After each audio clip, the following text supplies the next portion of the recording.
Asante sana ndugu waandishi wa habari. Mimi naitwa Yusuf Rai, mwenyekiti wa jukwaa la vijana wa chama cha AAFP Taifa. Leo tuko hapa kwenye ofisi ya makao makuu kuzungumzia swala zima la uboreshwaji wa daftari la mpiga kura ama uandikishaji wa daftari la mpiga kura ambalo kwa sasa linaendelea katika mkoa wetu wa Dar es Salaam. Kumekuwa na changamoto nyingi ambazo mwenezi amezieleza na watu mbalimbali, wadau wa demokrasia na viongozi mbalimbali wamekuwa wakieleza hiyo kazi ambayo kwa sasa imekuwa inaendelea. Kazi ipi? Ni kazi ambayo wananchi wanajiandikisha mara mbili. Unakuta mtu amejiandikisha Mbagala, leo anajiandikisha Mtoni. Mwingine amejiandikisha Keko, kesho kutwa anajiandikisha Kawe. Kwa hiyo imekuwa ni shida ambayo ni kama inaenda kutupeleka katika mazingira mabaya kwenye uchaguzi wetu mkuu ambao unatarajiwa kufanyika Oktoba 2025. Sasa uchaguzi ulio huru, uchaguzi wowote ulio huru ndani ya taifa letu, ili tuseme uchaguzi umekwenda huru na wa haki, na sisi kama wadau wa moja kwa moja wa uchaguzi, kwa maana ya viongozi wa vyama vya siasa ambao ndio tunatoa watu kwa mujibu wa sheria kwenda kushiriki ama kwenda kushiriki uchaguzi, kwa maana ya kwenda kuomba nafasi mbalimbali ambazo zinagombewa, tunaamini ya kwamba ili uchaguzi tuseme uchaguzi umekwenda huru na haki, zipo hatua ambazo tunahitaji kuziona zikiwa zinakwenda sawa sawa. Uchaguzi una hatua kadhaa. Hatua ambazo moja ni sheria ambazo zinasimamia huo uchaguzi.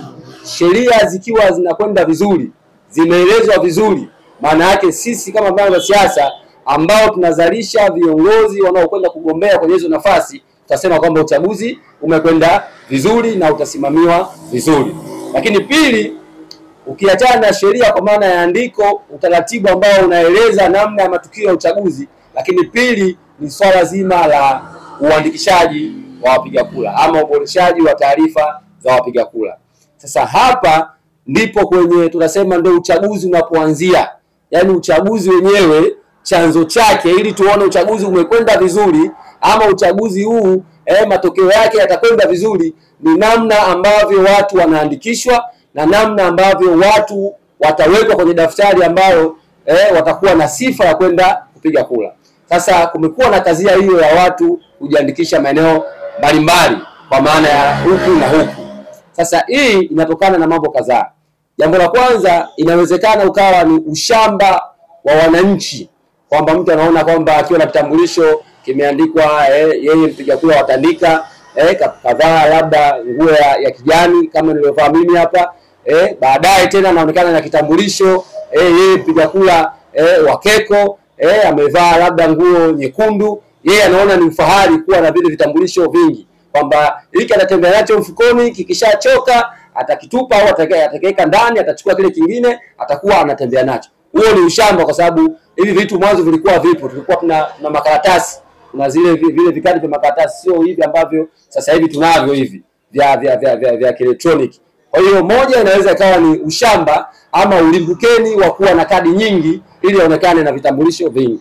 Lakini pili, inaweza ukawa ni mkakati wa chama, kwa maana ya kutaka kuwa na favorite ya watu wengi ambao watu wao siku ya mwisho watapiga kura sehemu moja, lakini pia wataenda watafuta ile alama ya wino, sababu itakuwa ni mpango mkakati, watakwenda kupiga kura sehemu nyingine, baadaye ionekane wagombea wao wameshinda kwa kishindo. Sasa niseme tu kwamba tume wameshatoa taarifa hii kupitia mkurugenzi wa Tume ya Taifa ya Uchaguzi, Tume ya Taifa ya Uchaguzi, Mheshimiwa Kailima. Nimeona taarifa yake kwamba yoyote ambaye atagundulika kwamba amejiandikisha mara mbili, hatua kali za kisheria zitamfikia juu yake. Lakini na sisi kama wadau, na sisi kama washiriki namba moja katika uchaguzi huu, tunasema tukigundua sisi chama cha wakulima tukagundua mwananchi mmoja amejiandikisha kwenye maeneo mawili tofauti, baada ya uandikishaji tutapewa sisi soft copy kwa maana ya lile daftari. Kwa hiyo tutafanya utafiti wa kupitia mkoa kwa mkoa. Kwa hiyo tukibaini kwamba fulani amejiandikisha kwenye mikoa mbili tofauti ama fulani amejiandikisha kwenye kata mbili tofauti, sisi tutamchukulia hatua yeye binafsi. Kwa hiyo niwaambie ndugu zangu, kama umetumwa labda na mitano tena au umetumwa na mtu yoyote yule kwa maana ya kutaka kuongeza wizi na kuongeza wingi wa watu waliojiandikisha ama kuongeza wingi wa kura ambazo zitapigwa siku ya tarehe Oktoba mwaka huu, basi sisi tukibaini kama chama cha wakulima hatutakwenda kutoa malalamiko kwenye Tume ya Taifa ya Uchaguzi. Badala yake tutachukua sheria tutafuata sheria za nchi kwamba mtu huyu anastahili kufungwa na kuchukuliwa hatua kali za kinidhamu, kwa sababu mtu huyu ametumika kwenda kuharibu uchaguzi ambao tunatumia mabilioni ya fedha kwenda kugharamia uchaguzi. Kwa hiyo chama cha wakulima hatuko tayari kuona mtu yeyote anahusika na swala hili, na kama mtu huyo atabainika, chama kitambaini, tutakwenda kumfungulia mashtaka mahakamani ili sheria kali iweze kuchukuliwa dhidi yake. Mwisho na kwa kumalizia, niwaombe vijana wote nchi nzima, wale ambao wanafikia sasa umri wa miaka 18 na wale ambao tayari wameshavuka miaka 18, wale ambao wanataka kuboresha taarifa zao, labda walikuwa eneo fulani sasa hivi wako eneo fulani, na wale ambao hawakujiandikisha kabisa, nichukue nafasi hii kuwaambia kwamba wakati ni sasa. Siku 7 ni siku ndogo sana. Tujitokeze kwa wingi kwenye vituo vilivyopangwa na Tume Huru ya Taifa ya Uchaguzi, twende tukajiandikishe. Kujiandikisha kwako ndio kunakupa haki ya kikatiba iliyotajwa kwenye katiba ya kuchagua.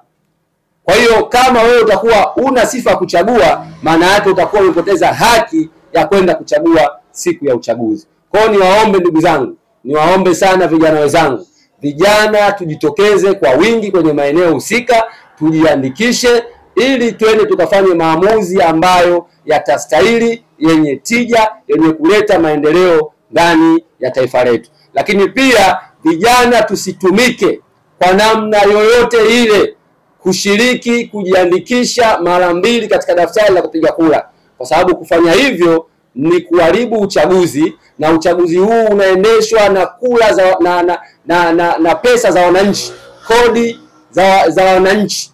Kwa hiyo ukikubali kushiriki kujiandikisha mara 2, maana yake umekubali kuhujumu uchumi wa taifa lako, umekubali kuiharibu kodi ya wananchi, ambayo kodi hiyo ndio inaenda kusimamia ama kuwezesha uchaguzi kuweza kufanyika, na badala yake utaharibu uchaguzi, na mwisho wa siku utakwenda pabaya, na hao watakao kutuma au wanaokutuma sasa hawataweza kukusaidia. Mwisho nimalizie kwa kusema kwamba tujitokeze kwa wingi, tuwai, na tumeona kwamba maeneo mengi watu wajitokeza kwa wingi, foleni imekuwa kubwa na changamoto zimekuwa nyingi.